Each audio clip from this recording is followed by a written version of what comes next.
실제로 겪었던 실화 괴담들. 첫 번째 이야기, 소름 끼치는 해안가의 초소.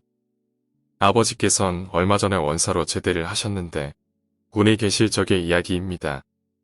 어느 날 강원도의 해안가 초소에서 육상 근무를 하셨다고 합니다. 나중에 말씀해 주시길 그곳이 한국전쟁 때 인민군들이 상륙작전도 펼쳤던 곳이라고 하셨습니다. 여하튼 그날 저녁 식사를 마치시고 모포를 챙겨든 채로 당직실로 가셨습니다. 시간이 흘러 어느새 새벽 3시. 잠깐 눈이라도 붙일까 했는데 갑자기 문이 삐거덕하고 열리더랍니다. 그러더니 옛날 군복을 입은 한 사내가 들어와서는 무포와 간이 침대를 들고선 안으로 들어오려고 하는 것이었습니다. 아버지께선 당연히 수상한 사람들이 들어오려고 하셨기에 온몸으로 막으셨습니다만 그 사람이 계속 이런 말을 하면서 들어오려고 하더랍니다. 거기는 내 자리다. 나가라. 방 안에 쩌렁쩌렁 울리는 목소리에 아버지께선 아무리 막으려고 손을 내저어도 허공을 가르지는 기분만 드셨고 한참을 그렇게 실랑이를 하다가 문득 정신을 차려보니 먼동이 터오고 있었답니다. 결국 몇 번이고 그런 일이 반복되고 목격자도 자꾸 나타나니까 폐쇄를 해버렸다고 합니다. 두 번째 이야기, 야간보초. 제가 군대에 있었을 때 이야기입니다. 군대에서는 밤에 야간보초를 서게 되어 있습니다. 당시 저희는 탄약고, 조병과 위병소 조병이 있었고 탄약고와 위병소는 서로 마주보는 위치에 있었습니다. 그리고 위병소는 중요했기에 상병과 병장이 섰고 탄약고는 야간에는 거의 아주 특별한 일이 없는 이상 사람이 올라오는 일이었기에 1병과 2등병이 섰습니다. 그런 어느 날이었습니다. 당시 저는 2등병이어서 탄약고 보초를 서고 있었고 같이 보초를 서는 1병은 고참이라서 사수석에 들어가서 자고 있었습니다. 그런데 한참 보초를 서고 있는데 건너편의 위병소에서 자꾸 뭐라고 소리치는 것이었습니다. 하지만 마주보고 있었다지만 거리상은 좀 되는 터라 무슨 소리인지 몰랐기에 저는 그다지 신경 쓰지 않았습니다. 핑계거리도 있고 하니 말입니다.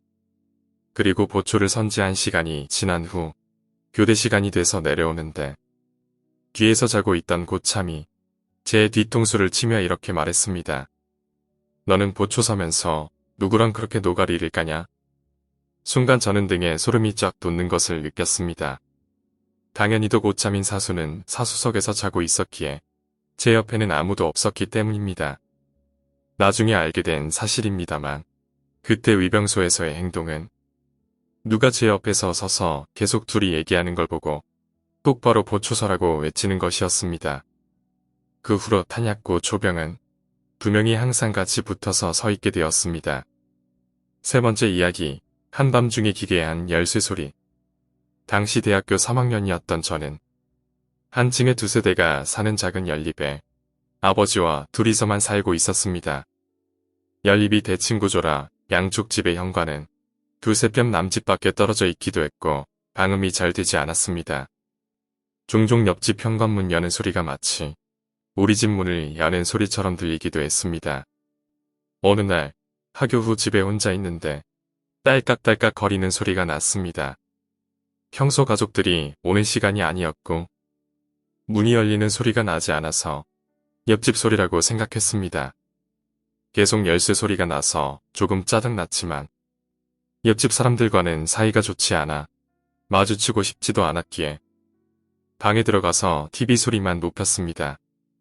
문이 고장 났으면 빨리 고치지 방음도 잘 안 되는 거 알면서 무슨 민폐인가 싶었습니다. 몇 시간이 지난 저녁쯤 아버지가 문을 열라고 전화를 하셨습니다. 열쇠를 안 가져오셨나 싶었는데 열쇠가 열쇠 구멍에 안 들어가서 전화하셨습니다. 집에 오신 아버지께선 손전등을 가지고 와서 문을 살펴보시고는 바로 한마디 하셨죠. 문이 잘 안 열렸으면 열쇠 수리를 바로 해야지. 열쇠 구멍이 완전히 다 망가졌잖아. 집에 아무도 없는 줄 알고 누군가 문을 따고 들어오려고 했던 것 같습니다. 실패로 끝나서 다행이지만 만약 문이 열렸다면 생각만 해도 두렵습니다.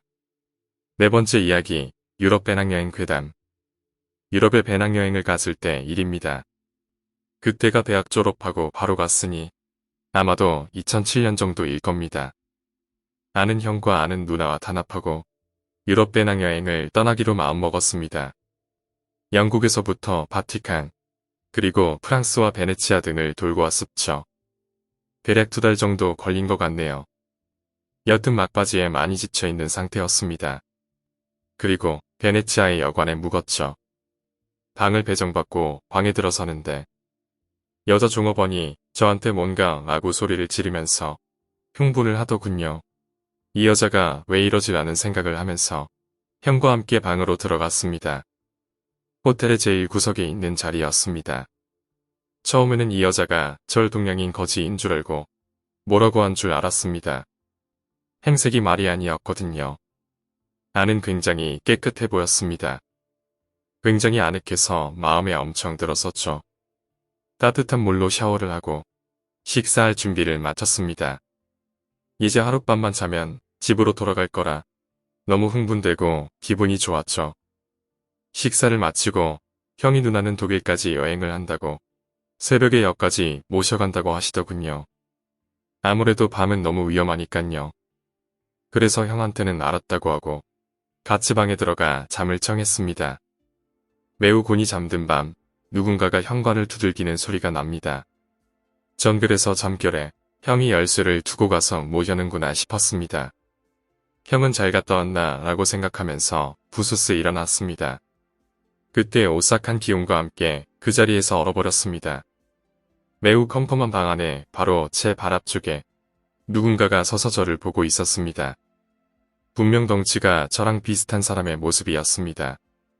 너무 놀라서 움직일 수도 없었고 사람의 모습을 한 형태와 약 10초간 서로 바라보았습니다. 그러다가 머리맡에 있는 전조등을 켰습니다. 그리고 다시 발 쪽으로 눈을 돌리는 순간 아무것도 없더라고요. 더 놀란 건 옆에 있는 형이었습니다. 너 왜 그래?